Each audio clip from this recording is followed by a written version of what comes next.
Hello, everyone. I'm Peter Maravellis. Hello, everyone online. Welcome to City Lights. Welcome to the Poetry Room with poetry, actually, believe it or not.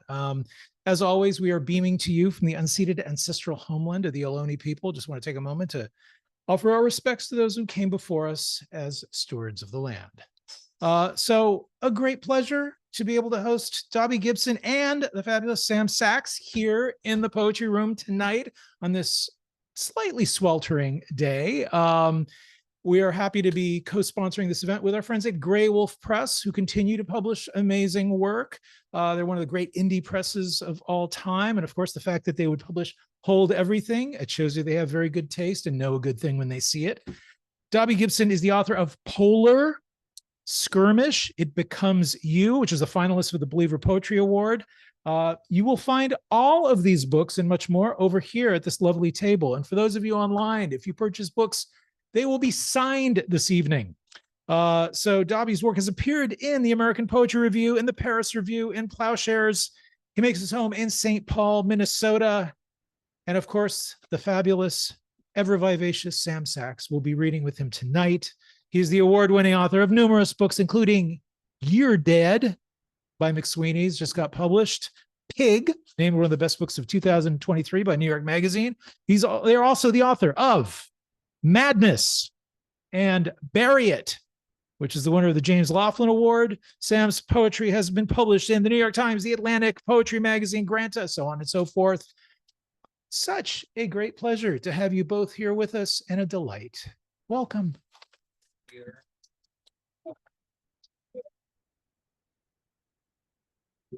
Hey, um, the light's kind of bright. Do I look like a real asshole wearing sunglasses? Yeah. Okay. No. Yeah. Okay. Well, I'll suffer for the few people who nodded. Thanks. Um, Always so moving to get to read poems at City Lights. Dobby, thanks for inviting me to come read with you and to celebrate your book. It's really beautiful. And Peter, always a joy to see you. I'm Sam and I'm gonna read some things. But first I want to gush about Dobby Gibson. I was in graduate school in 2014 to 2016, 2023, 20, well, about like a decade ago, I was in graduate school because my friend told me you could get paid to go to graduate school. Did y'all know this? Blew my mind. I was like working as a security guard at the Yerba Buena Gardens, and I was like, oh, I can get paid to study poems. And so I went thinking it would be this like utopian world where I get to like discuss the things I love most. And it turned out it was like, in fact, not that. But it was cool to get paid to study poems. But then Dobby came and was like the one person who ran a class that felt like thoughtful, caring, engaged, and grounded. Each class he would write a new lecture that sort of responded to the week before that was in conversation with the work we were making, including this one really moving talk on decomposition in poetry, which was published in the American Poetry Review, and I think about like weekly. But yeah, I don't know, really grateful to know you and have like learned a lot about how to be in relationship with like young people who love poems from you. So thanks. And welcome to the Bay. Let's get wine drunk after this. I wanted to start with a poem that was the first poem I brought into your class, which is the only thing I remember, the only poem I remember bringing in because you like were really about it. And I think maybe you weren't with other poems, but I think, yeah, it's called Worry. And it's somewhere in this book. Yeah. Yeah. Okay.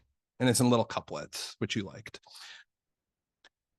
Worry is a woman burying bread beneath her lawn, praying for summer to make whole loaves break in their plastic shells through dirt like so many hands. Worry is how I thumb a groove in the stolen jewel case in my back pocket at Tower Records. The man puts his hands on me and I'm cooked. I'm crooked, red-handed, red-thumbed.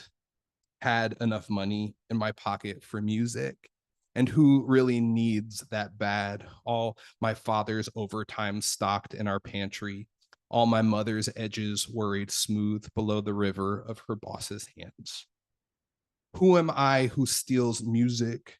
Who sells drugs because I love how it sounds? Who sold my own good mouth for gold? A man puts his hands on me and I'm his and I'm paid. In the old country, Women buried what little we had in the dirt and hoped it would make more better on earth. In this country, all food is unzipped from its plastic and passes clean through us. My grandmother's panic, a relic, is bread unearthed from some forgotten dust bowl, still dark and moldy and whole. Why not eat the hand that feeds you? I think. Why not eat the arm, the elbow, the shoulder? Why not eat the whole damned body alive? Okay, and raucous applause. Oh my god, thank you. Stop it, stop. Especially you. Okay, Gorge, on to the next poem. We're gonna do a different thing, not from a book, but perhaps from the mind. Um, so we just marked the 1 year turn of the ongoing genocide in Gaza and the West Bank in Lebanon, which is like really shattered and restructured most of the world. Yeah. And I'm sure a lot of our interior lives. And it's been like impossible to write into it and impossible to live and move, but ever urgent to continue to do so, and to agitate and do what you can to throw panic into the wheeled gears of militarism and empire. Anyways, I haven't really been writing a lot since then. But this is one poem I wrote for some friends who blocked a bridge. And it's an ode to those who block tunnels and bridges. Let's see if I got it from memory. Teach us there can be movement in stillness. In every broken syllable of traffic, a syllabus that says, when you are suffering, we are all unwell. Instead, let us distill business as usual down to the speed of a tree eating light.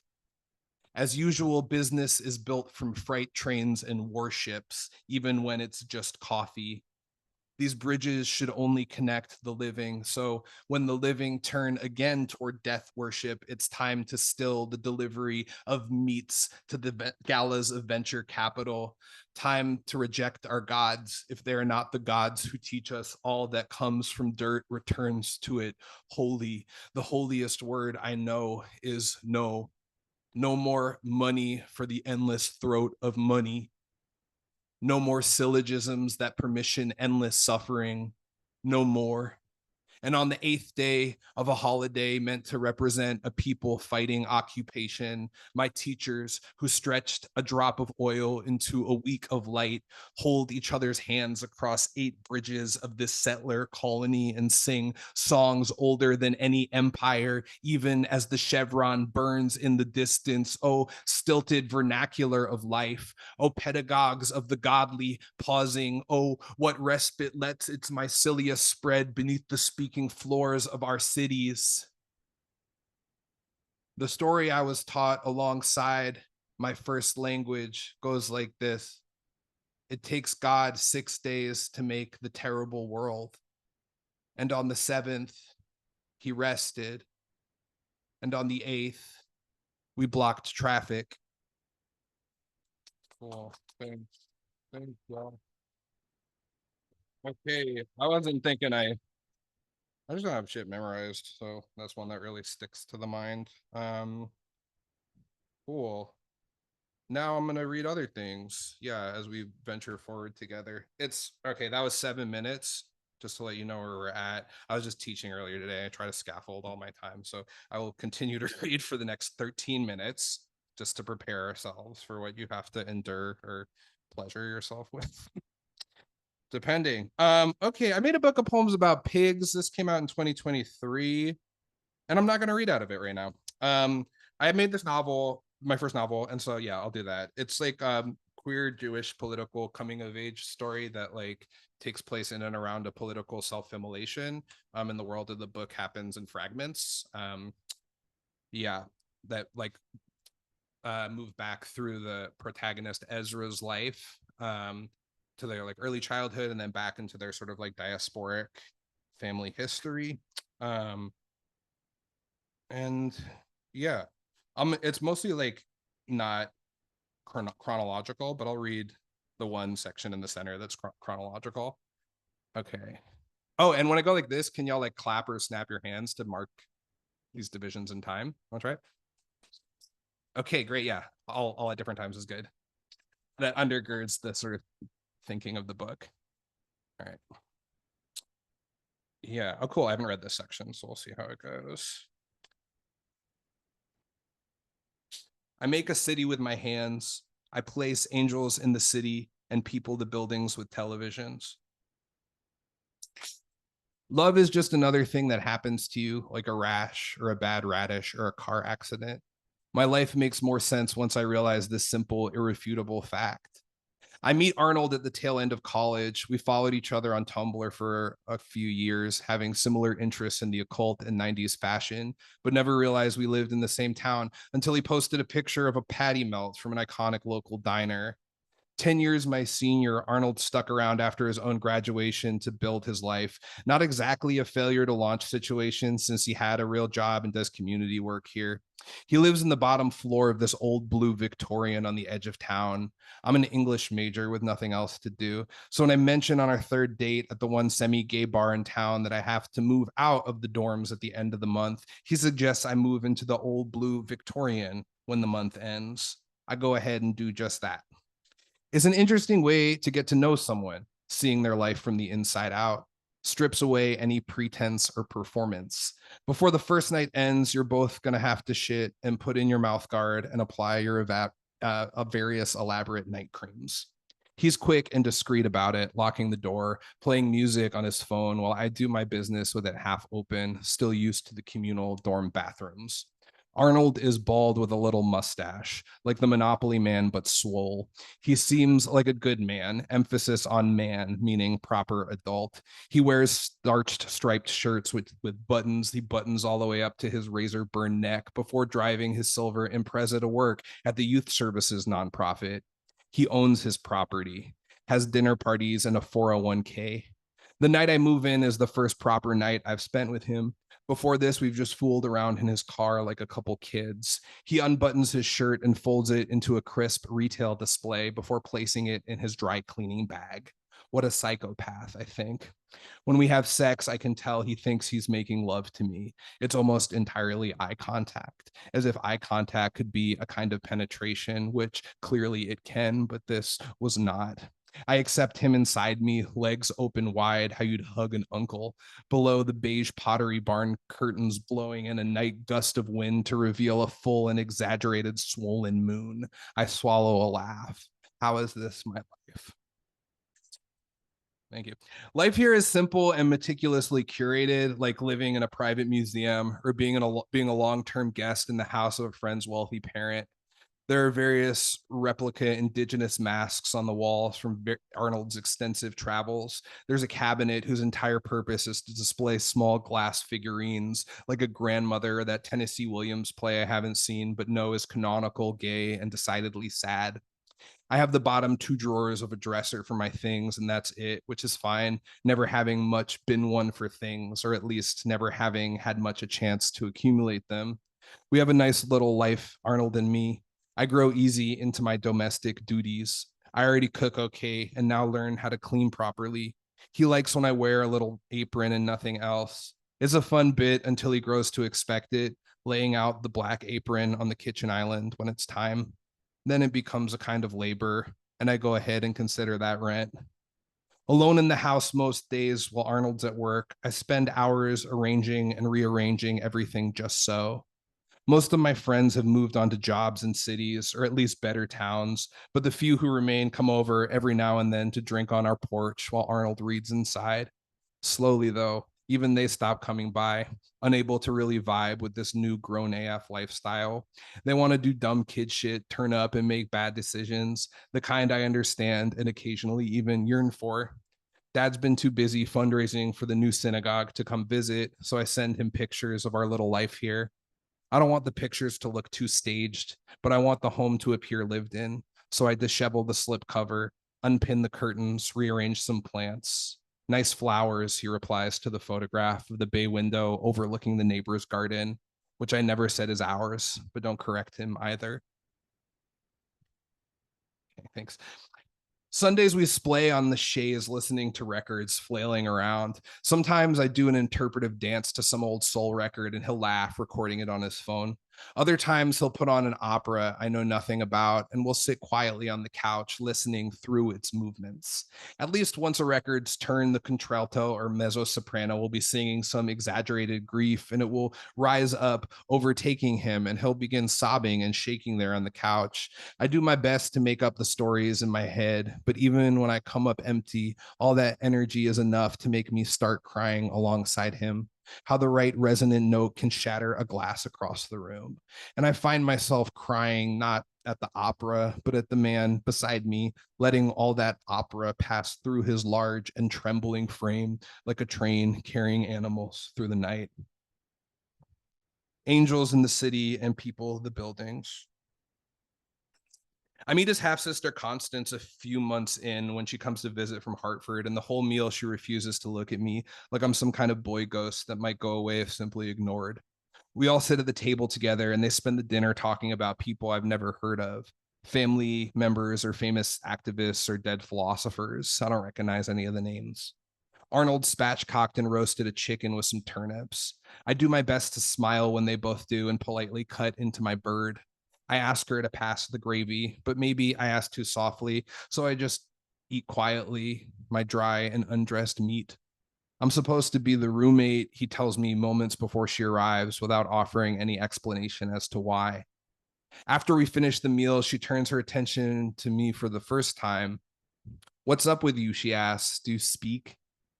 Admittedly not the most welcoming address. And suddenly it's as if I'm standing before a judge someplace I don't speak the language. Nothing. I mean, yeah, I do. I'm reading a book about mushrooms actually and looking for a job. A silence follows us here and sits on the table like another split bird. All right, Arnold, she says, rolling her eyes in the whole house. You keep doing you. I'm not quite sure how to take this, but can tell I've done something wrong. Later that night, I think to ask after he's come inside me, but by the time I get up the courage to speak, he's already asleep. Okay, then it gets like really dark. And I only have 5 more minutes. So that's just like a little preamble to some like and I didn't do like a content warning about like domestic and relationship abuse. Okay, so instead I'll skip ahead. If you're interested in hearing what happens, read the book. But there's also this sequence of like invented Jewish folk tales that their father tells them before bed. So maybe I'll close the novel section with this and then finish with a poem. How does that sound, people in the room and on the internet? Okay, lovely. Okay, but which one? So this is a invented Jewish folk tale. The father also joins like this weird like Hasidic adjacent cult of like strange old men that sell like fake water. Okay. Gorgeous. Okay. Wait, is this the one I want to read? Okay. At the edge of a wood that lay between two ragged settlements on what is the modern day Iberian Peninsula, there was a well. But the well drew only brackish water, as the elders would tell it. So the children of the town were instructed not to drop a bucket down below and warned of the kind of sickness that would spread inside the bodies of those who drank. One day, there was a young boy from a farther off town traveling through the wood, carrying a stack of books for Rabbi Moshenka in a shoddy wagon behind him. He was traversing the tough terrain through the wood, rightly assuming this would be a shorter path between villages when he came upon the well. Not knowing the stories, he lowered the bucket and pulled up the most crystalline cold water he'd ever seen. Water they'd write poems about. Water so clear it might as well be sky. It was only after he brought the bucket to his lips that he noticed how dark it had grown around him, how the trees appeared to be stone, how his feet were deep in mud, and the only light was a thin coin suspended above him. Though it was dark, the boy could tell he was not alone. His body moved as if it were below water. There were thousands of boys there, skin bloated and no longer opaque, all looking up, waiting for someone to lower the bucket into their open mouths, so thirsty to be brought back up into the light. Okay, that's the bit from the novel. That's a story that a father tells his child before bed. Cool. And then I'll do a poem that I close readings with sometimes before bringing up the one and only Dobby Gibson. Pew pew pew pew. Okay. So this is from my book of poems about pigs. All the poems are about pigs, in one way or another. And so this is like something I wrote for a buddy after he had this process called xenotransplantation, where you put like a part of an animal organ into your human body, which is in fact science, despite it feeling like witchcraft. And so it closes with like, I'm gonna go like this, and maybe y'all could do this on your bodies, or if you don't want to do it on your chest, you could do it on the seat, on your neighbor if you want to ask permission. Okay, that's where we're ending. But we're starting here. Xenotransplantation. My friend's got a pig heart in him, or my friend's got part of a pig's heart, a piece. His heart is part pig. The aortic valve is the dog god guarding the tube blood runs through once it's been scrubbed clean. One of two semi-lunar valves, which sounds like a part of a moon, a piece. My friend's got moons in him, separating the two major atria. My friend is filled with ballrooms, those dark vaulted ceilings. My friend's a vegan. My friend's a vegan with a pig heart thumping club music. My friend believes the pig in him is vegan too, since it eats what he eats, speaks when he speaks. The pig heart pulses in his chest like a reflection of the moon in a puddle out behind the club once we finish dancing. My friend takes drugs so his body doesn't reject the organ. My friend takes drugs so he can go on dancing. His pig, grown to be sewn into a man's ribs, unnaturally selected. No god could have predicted this in any garden, still holy. The bit of tissue that lets him live and live. Thin filament that sets another 17 years going inside him. If you listen close with one ear to his chest, you can hear the pig heart singing, calling out to every listening animal. All I want is to live and live.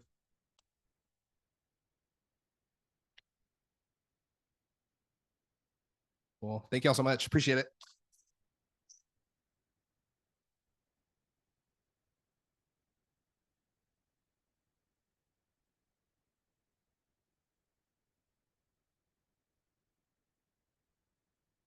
Thank you so much, Sam.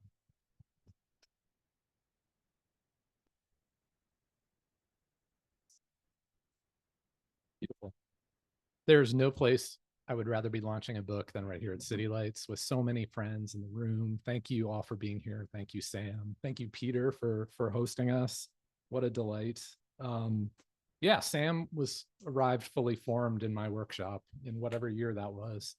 I had no idea what I was doing teaching that workshop, so it was lucky that Sam was my student, so I didn't really have to do much to feel successful.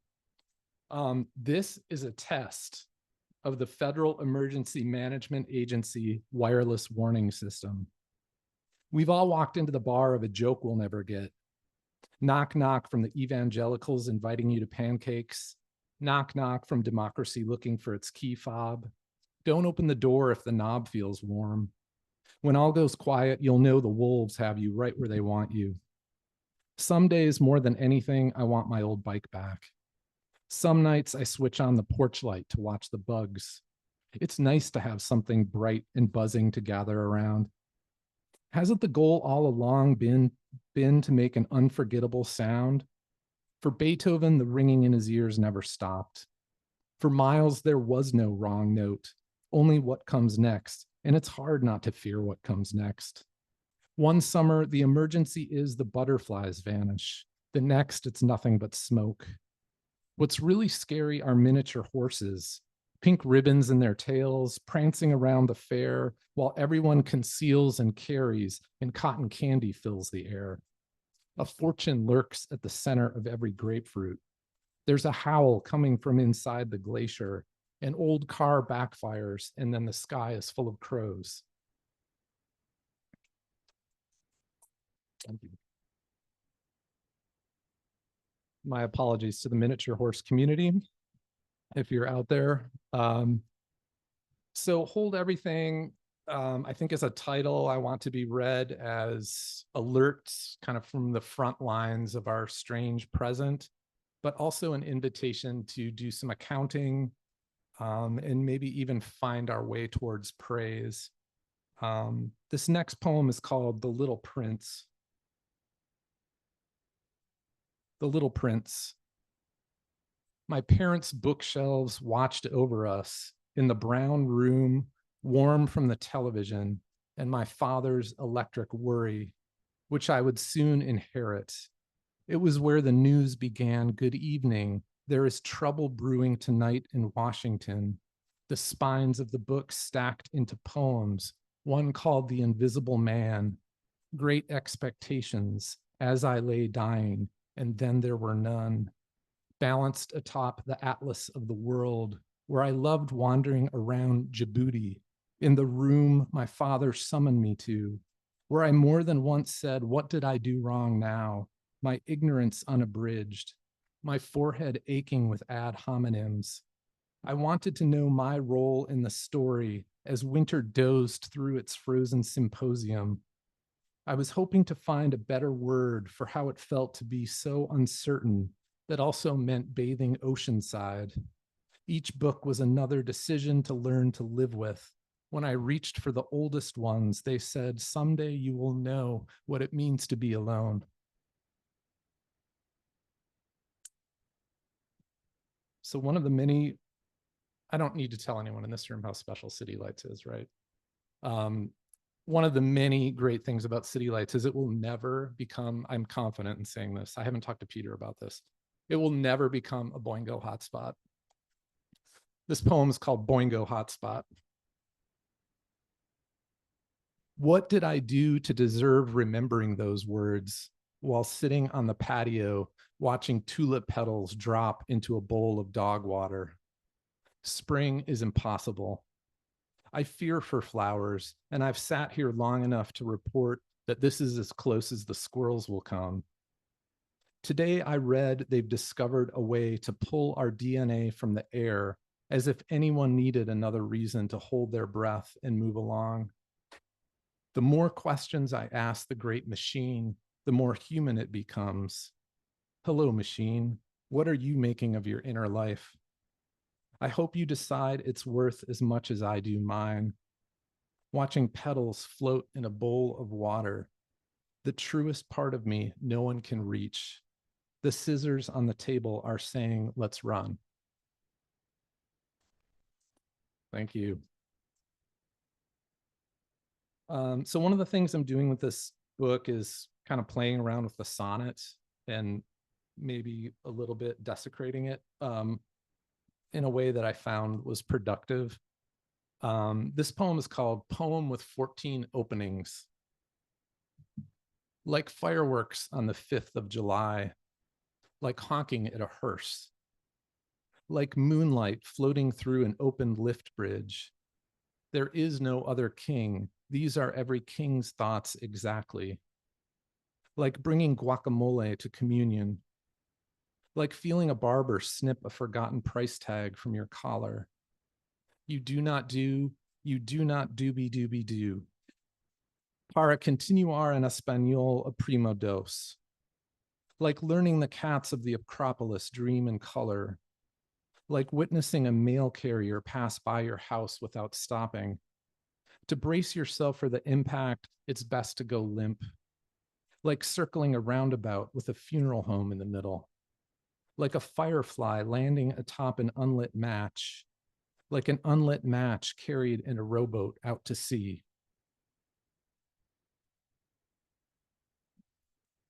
So I'm going to read the middle section of this book is all American sonnets. There's 16 of them. This is my first reading from this book. So I'm just going to try, thank you. Just going to look for shameless applause throughout my reading. I'm going to read 3 of them just to give you a little taste of that section.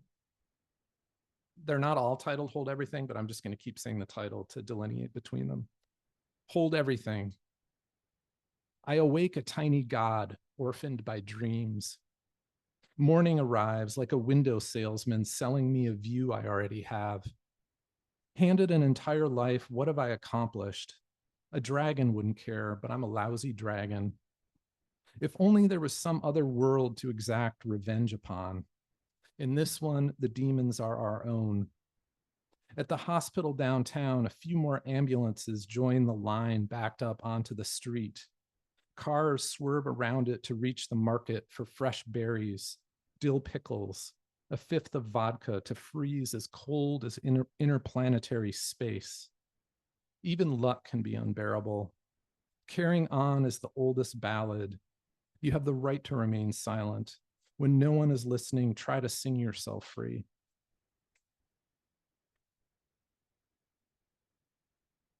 Hold everything. I look through my window like a museum guard growing oblivious to a masterpiece. I was born for the job. As sunset was born to fall before dinner, as relentlessly as daylight retreats. To survive more than anything is to be stubborn, or so says the maple tree through the smile of its frost gash. It's good to be a little afraid of your own motives. It's good to rearrange your books as if rooting out an enemy. Outside, stars glow like planes grounded in a storm. The baby next door tries to sleep itself invisible again, an empty skiff drifting from shore. You must save for the future, our ancestors whisper to anyone who will listen. The wind doesn't make those sounds, the world that gets in its way does. Hold everything.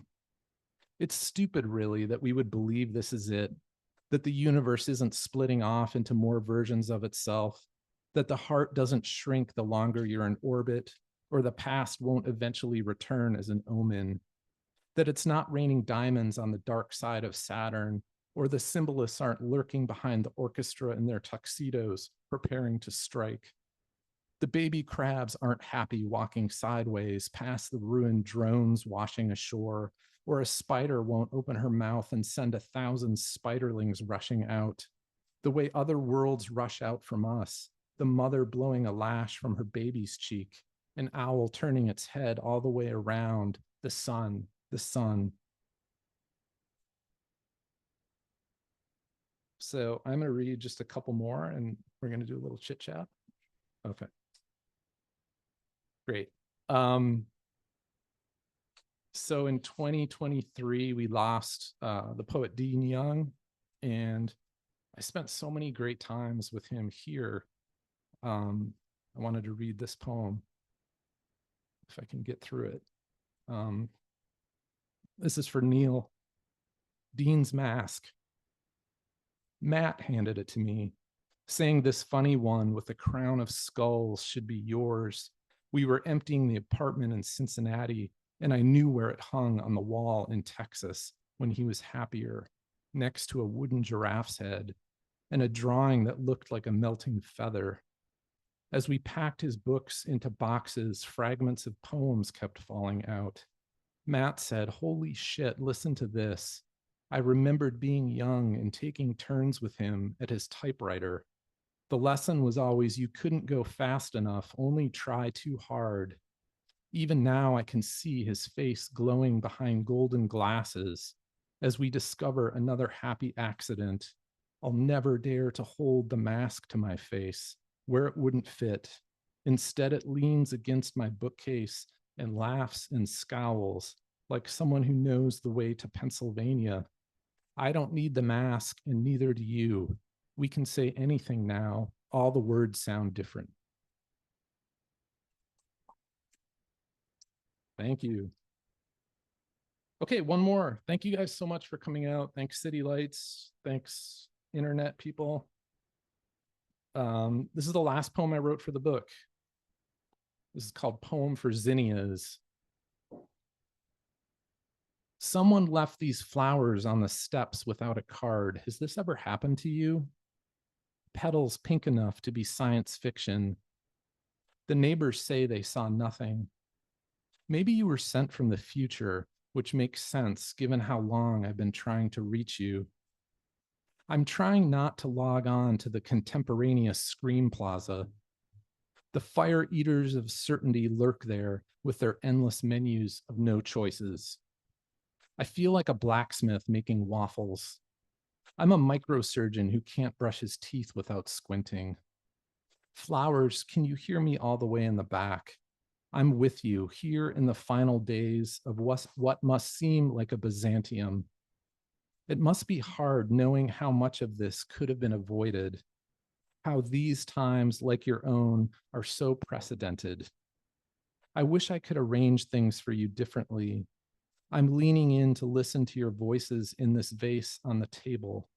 You're so quiet, tired travelers with no return fare. No one knows what to do, only that it can't be this. I'm whispering now. I've been told you are zinnias. When I believe I'm really seeing you, I notice each of you holds a tiny golden crown no one has worn. If you could sit in the chair across from me, you would say, listen, I am the one who will tell you everything.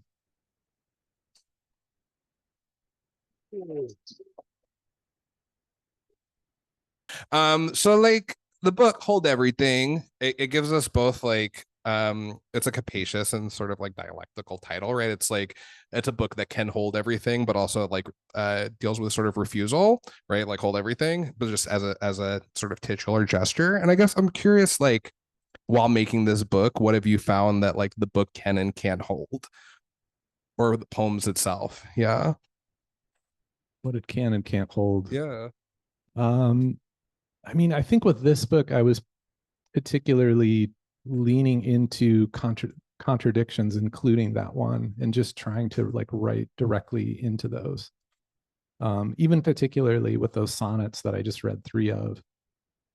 Those came out of a somatic ritual that I was kind of inspired by C.A. Conrad. And so I sat in the exact same place on my couch every morning and drank a cup of coffee and wrote an American sonnet.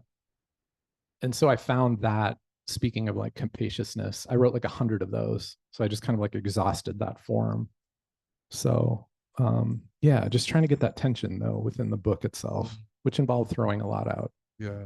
Love that. I also like it's like quite a tame ritual. I feel like is pretty with tame, Conrad, yeah. they're like I like fucked a crystal and I then know. like wrapped the name of a lover around it and swallowed it. I know. Yeah. I'm working my way up to Yeah. that. So yeah. I'm at the 101 level. Okay. I mean, but I mean, imagine the poems it will produce if we can't wait. if your coffee We'll be here in produced 10 this book. years. Yeah. Yeah. Yeah. I guess also I'm curious about like looking back on your journey as somebody who's been making poems for a minute, who's made 4 books, right? Like, where do you feel this book is in conversation with your past work? Is it doing something different? Like, yeah, how do you sit with it both as like an object in relationship to your history of poem making? I feel like, for lack of a better word, like social commentary was always a component of my work. But when I try not to look back at my work, first of all. But when I do, I'm kind of embarrassed a little bit by how glib it could often be. And I feel like with this book, and part of it is just the stakes, part of it is getting older, hopefully part of it is getting better, that yeah, I could just kind of go directly at that. Does that make sense? Yeah. Yeah. I mean, love holding it and love hearing it. Other questions for you. What are you doing to celebrate? Well, this is a good start. Doing some readings. Yeah, seeing friends. That's like a fun part of the little book tour thing, is just seeing I have so many great friends here today, including you. So yeah, let me ask you a question. Me? Yeah. Okay. I'm so interested in the form of that novel and how you arrived at that. Like, is that did that form generate the novel, or did you discover the form halfway through and then right into it? And then did you have all these like pieces that you were moving around? Yeah. Because it's going back and forth in time and the sections are so different. Yeah. Well, thank you for asking me a question about the formal strategy of that book. Yeah, I was like trying to trick myself into like how I could write a novel. And as somebody who like often writes to chase a very particular kind of like addiction chemical kick of like when you hit the end of a poem and you're like, fuck, there's a flood of something, like I've done something. You know, like it was really rewarding to like build a book out of little bits where I could like constantly trick myself into like feeling satiated. Yeah, so So did you didn't believe it was a novel at first, or well, I still don't believe it's yeah, I feel like I like I felt like I was cosplaying as a novelist, and then it was just like long listed for this book award. So I was like, I tricked all these people in thinking this is really a novel. But I think I mean the novel is itself like an invention of, you know, what it was, first novels in the 1600s. It's new compared to poetry. You know, it's all made up. so many poets who write novels though, like we're like cat burglars That's right. coming into that genre or something. And we Listen, say like we're not actually doing it, but then we do it and we Mhm. write one. You working on a novel, Dobby? I'm not. Well, can't wait to read it. But yeah, I think also the formal strategy is like it's an argument against like the sort of violence of chronology, right? And like the belief that like history is linear, I think is like a kind of like necessitates an erasure of the past, you know? Like there's like this Edward Said quote where he's like, when we say your history, doesn't mean you're a part of it, it means you're obliterated. And so I think like the sort of linear nature of history requires an obliteration of the past, right? And so the book is sort of structured in this way to like hold like multiple histories and truths existing at one time is like the political aesthetic undergirding of it. It's just cool to see your concerns manifest themselves in a different way in that book, like the Jewish diaspora, like the myth of the self, the myth of the state, and how that's so often in conflict with the myth of the self. Like I really, yeah, I just admired that, those concerns taking such a different form. Thanks, Dobby. Yeah. Do you imagine you'll write more lectures? Like essays, maybe. Yeah. I've been, yeah, maybe. Honestly, it was the best part of graduate school Oh, to see like thanks. how you would come each week with something with like that. Yeah, that was sort of like in deep conversation with everything we were doing. Yeah. It was, I mean, I was risking failing along with all of you, which I did. But that was like such a nice part of our workshop. So yeah, I think a couple of those still hold up. But Yeah, I'm really moved by your poem about Dean, and I guess thanks. are you open to talking about Sure. sort of your friendship with him or like your relationship to writers who've like informed your writing life? Yeah. Yeah.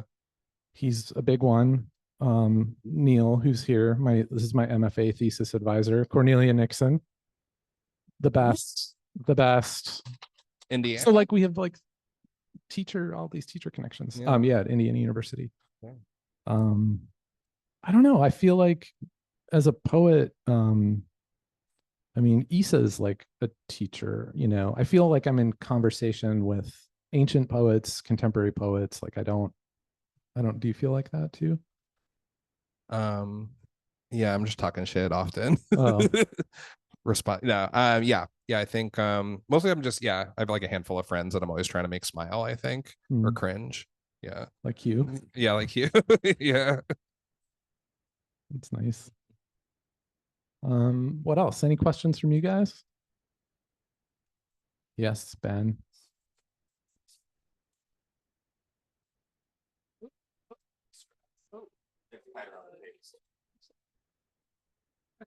There we go. That's fine.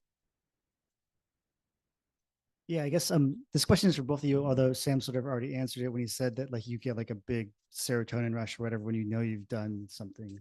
But I was curious specifically with Dobby, how do you know when you have something good?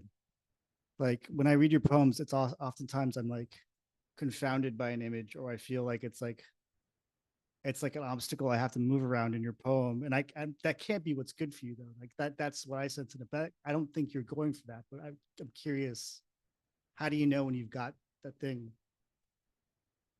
I show it to Amanda. That's one way. I mean, whenever I'm working on something, I think it's good. Like you have to believe it's good. You have to trick yourself, even though 9 times out of 10 it's not. And so you just have to, you have to believe you're a genius when you're writing, and then put it away. And there's no substitute for just like putting a poem away and coming back to it a few days later. I just find like then I see it super clear. So I don't know if that helps. Yeah, for a while, but yeah, it just wears off, then you have to go back and write another one. That's the thing. Like I think when I was a young writer, I thought, well, I'll just sit around and like look at my books and just feel so good about that. But that just isn't how it works. Like, no, they like live in a Tupperware in the basement. So like I don't want to look at them. So yeah, it's just whatever's next.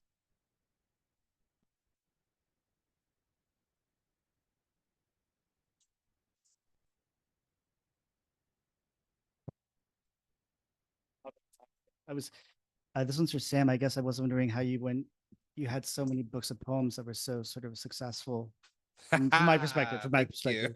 And then how did you like why would you go off and write a novel? Like what was the process from like last poem, the first page of prose? Like, Yeah, thanks for a question and for gassing me up.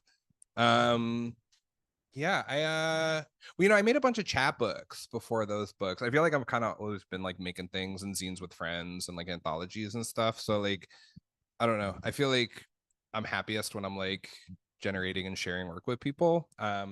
So it kind of feels like a further extension of like trying to sell hand stapled chapbooks out of the back of my like friend's car when we were on tour together. Yeah, I was working on my last book of poems and my novel at the same time, and I spent the past like 7 years sort of toggling back and forth between those projects from bit to bit, and then like writing other things. And like I started teaching 4 years ago, like consistently, so like working on lectures and stuff. And so I think it's really useful to just have like different kinds of like buckets to pour energy and obsessions into, or to like to hold. Yeah, I don't know, like I feel like the world is so nightmarish and terrifying and impossible to move through that like to have constraints or containers that can like direct my thinking a little bit is pretty necessary. Yeah, so I think for the folks online, obviously, if you're disappointed in one thing, maybe you go to the next thing. Oh yeah, absolutely. Yeah, I'm like working on like 3 things right now, and so it's like, and they're all failing, so I'm like, now I can make something else there. Yeah, I think I similarly have a maximalist impulse. You were talking about writing like hundreds of sonnets that you then pulled out. Like for this book of poems, Pig, I wrote like probably another book and a half of poems that like I then excised. Yeah, so I don't know. I mean, I think while making this novel, it was like the novels I love most sort of read like long poems, long books of poems, right? Or by poets, or like allow you like a sort of like an interior lens that's like outside of this self to explore like the questions you're interested in. And so I think that was like a useful thing about making this book, is like to be not me, but also like to question the world in ways that I'm interested in questioning it, was like a really valuable process that felt very similar to like writing in the voice of another speaker, but yeah, I don't know. I also feel like all of these constraints are so new, like I remember, yeah, I mean, disciplinarity, I feel like in itself is like such a highly specialized thing built around like a kind of like career, like how to sell shit, you know what I mean? Yeah, marketing rather than like your relationship to creative practice. How about you with form? What's your relationship to, are you a poem supremacist or do you feel like you want to play in other sandboxes? Other sandboxes for sure. And yeah, I have to stumble across form. I can't premeditatively say like I'm gonna write a sestina. Like that just doesn't work for me. So I have to discover the form as I'm working. So well, great. Well, thank you, Peter. Thank you everybody for coming out. Thank you. Yeah. Oh, let's do it. please. Yay.